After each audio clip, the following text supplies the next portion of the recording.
سليمان قبل بداية المباراة على أننا نطمع ونحلم في هذه الأمسية أن تكون المباراة مشابهة لما شاهدناه في مواجهة الأمس ما بين السد ونادي الشباب الأهلي في درع السوبر الإماراتي القطري أو القطري الإماراتي، في مباراة كانت مثيرة جدا وثاني ألقاب الأندية القطرية في هذا السوبر. يونس علي نجم كبير في أرضية الملعب يوجه مارينو بورشيتش. يونس علي لم يخرج بولا كلين شيت. يونس علي يطمح أن تكون بطولته الأولى في هذه الأمسية، يدخل بعناصره وبأسماءه وبنجومه وبلاعبيه في هذا المساء، ومن خلال هذا اللقاء يبدأ بمروان شريف بدر الدين في حراسة المرمى، روبن أمين، أمادو ديامبا، أيوب محمد، ميشيل فلاب، إدريس فتوحي اللي عنده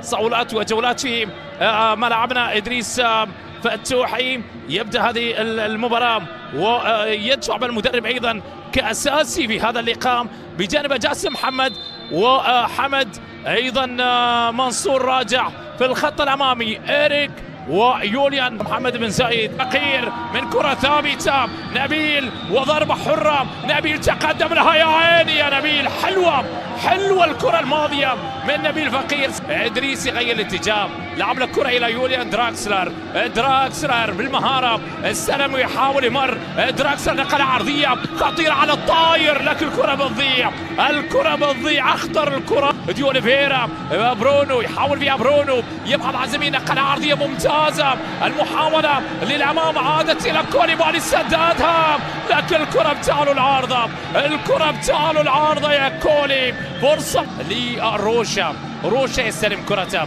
لعب له كرة طويلة أمامية، محاولة لكنها راحت سهلة عند حارس المرمى.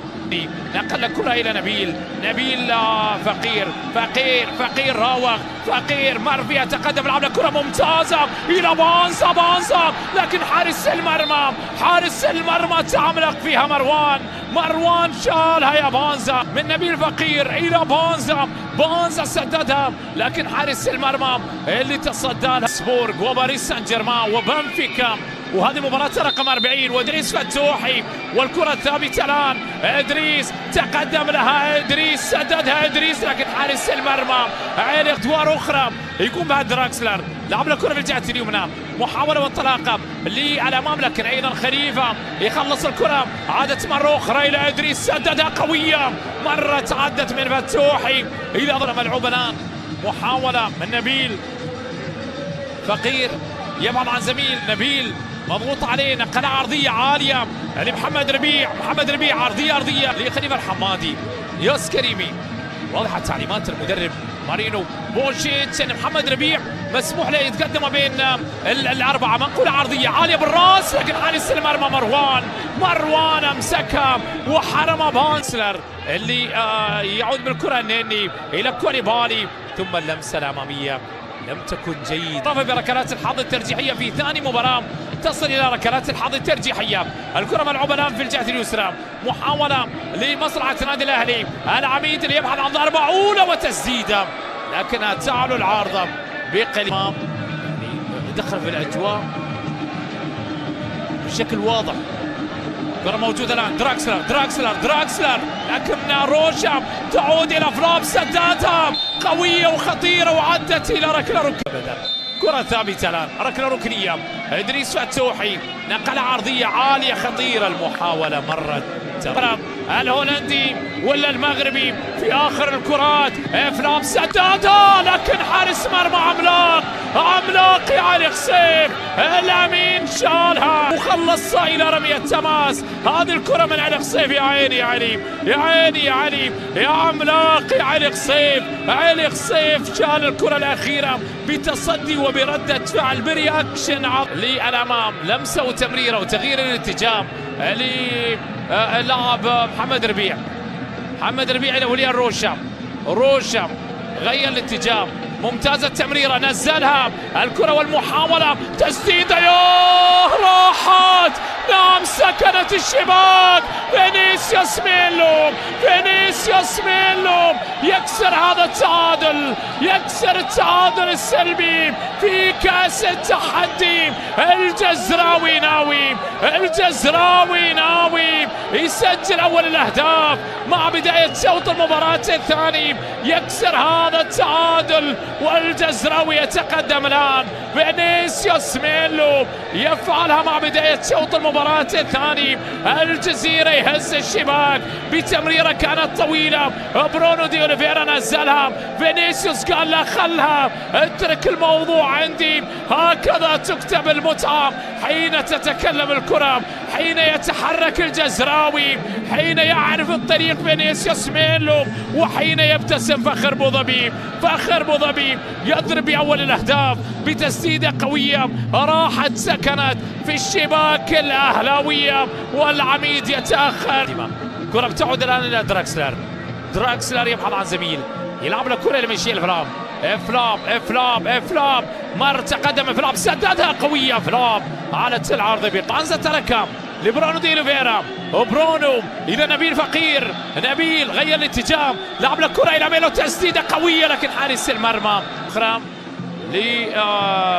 الأمام لكس إيريك سددها إيريك، لكن كرة إيريك الأمام المحاولة، لكن ايضا تعود الى ميشيل فلاب، ثم سيكو عمر سددها ايضا بتضيع، ايضا الاتجاه الى برونو دي أوليفيرا، برونو الياس كريمي نقل كرة عرضية، محاولة الى بانزا، يا بانزا، بانزا فرصة انني يبحث عن زميل، واضح 9 محاولات هنا و9 هناك، 2 على المرمى الاهلاوي و2 على المرمى الجزراوي، او 4 على الجزراوي، والكرة العرضية وادريس فتوحي، ادريس فتوحي كاد بان يضعها في مرماه، الكرة فيها ركنية، نبيل فقير منقولة عرضية، نبيل الى بانزا، لكن حارس المرمى من الهولندي للألماني أمام كوليبالي، كوليبالي حاول ودراكسلر بالمهارة، مروا تقدم نقلة عرضية عالية، لكن أيضا إبعاد رائع من برونو،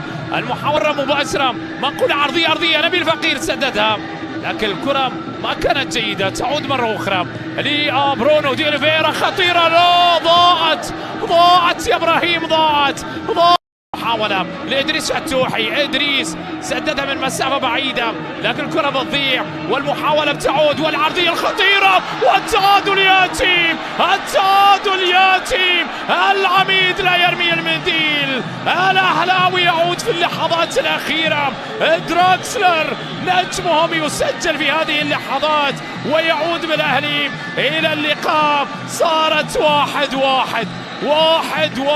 نعم الأهلي في محاولات قليلة في شوط المباراة الثاني على المرمى، وضع الكرة في الشباك، هذه المرة بالراس عن طريق اللاعب دراكسلر، شوف الكرة من ميشيل فلاب، ميشيل فلاب لعبها عرضية ودراكسلر بالراس، الفتى الألماني ابن المانشافت ابن الماكينات هو من يسجل الماكينة الألمانية التي يعني الشباب الأهلي في الشوط الثاني كانوا متميزين بصراحة. اللي عاب على الجزء انا ما اعرف شو المبرر انه يتراجعون بعد ما سجلوا الهدف، وصح انه تسجل في الدقيقة الثالثة من بداية الشوط الثاني، لكن هذا ما مبرر انه يتراجعون للخلف، وعطوا مساحات وايد مع المدرب يونس علي. الان الى الركلات الترجيحية، ثالث مباراة راح تحسم بركلات الحظ الترجيحية في كأس السوبر الإماراتي القطري، كأس التحدي. الآن التحدي ما بين عبد الله رمضان وما بين مروان، عبد الله تقدم لها، عبد الله وضعها سهلة رائعة ورايق يا عبد الله رمضان في الشباك. اللاعب عبد الله رمضان يعرف قيمته وقوته وإمكانياته، وركلة ترجيحية الآن. علق صيف الخبرة أمام الشاب سيكو، علق صيف وضعها اللاعب سيكو يا أنيس في الشباك وسجل. الآن ركلة ترجيحية ثانية، فينيسيوس ميلو هو على تنفيذ الركلة الترجيحية الثانية، ميلو ولا مروان؟ ميلو تقدم لها، ميلو شالها حارس المرمى، شالها مروان حارس المرمى يا فينيسيوس ميلو صاحب الهدف. إدريس فتوحي وعلي الصيف. إدريس وعلي، وإدريس صاحب الخبرة والذكريات الكبيرة. إدريس لكن علي الصيف يا مكثر جمايلك يا علي. علي الصيف شالها، علي الصيف تعملق فيها، صار لها سبايدر فيها. الحمد لله إن شال الكرة الماضية، والحمد لله دائما وابدا. والركلة الترجيحية إبراهيم عادل، ركلة ترجيحية جزراوية. مروان وإبراهيم، وضعها إبراهيم. رائعة يا إبراهيم، رائعة يا هيما في الشباك الأهلاوية. قوية كانت اللقطة. نشاهد ونتابع. ركلة ترجيحية إيريك، الثالثة للأهلي. الإسماني أمام علي الصيف. الإسماني لكن علي الصيف، يا علي الصيف يا رائع يا عميد، رائع. هذا عميد لاعبي دورينا، ما هذا المشجع والله يحفظ له. صغير ومش قادر ان يعني يتمالك اعصابه، لذلك بقي هاديا. ريتشارد اكونور ومروان اكونور يا اكونور اضاعها، واكونور اضاعته للكره الماضيه والركله الترجيحيه. الان ركله ترجيحيه ليوليان دراكسلر وعلي الصيف. علي ولا دراكسلر وضعها دراكسلر، واعاد الامور الى التعادل 2-2 ما بين الاهلي. على لاعبي نادي الاهلي، وركلتين ضيعة ان ترجمت بنجاح. الان الركله الترجيحيه الخامسه وليان روشا. الركله الترجيحيه الخامسه، روشا ولا مروان تقدم لها. روشا قوية من وليان روشا في الشباك زاحفة. سجل الركلة. صيف اللاعبين يحتفلون ويطمئنون علي بأن الثقة فيك كبيرة. ميشيل فلاب الهولندي أمام الإماراتي. وضعها الهولندي ميشيل فلاب بطريقة رائعة. الكرة الماضية في منتصف الملعب. خليفة الحمادي على تنفيذ الركلة القادمة السادسة. خليفة ومروان أضاعها خليفة. أضاع الركلة الترجيحية في اللقطة الماضية. الآن وعلى من يتقدم من لاعبين. ركلة ترجيحية لمصلحة نادي الأهلي. صهيب تقدم لها لكن حارس المرمى لا، سكنت الشباك. والأهلاوي بطلا لكأس التحدي.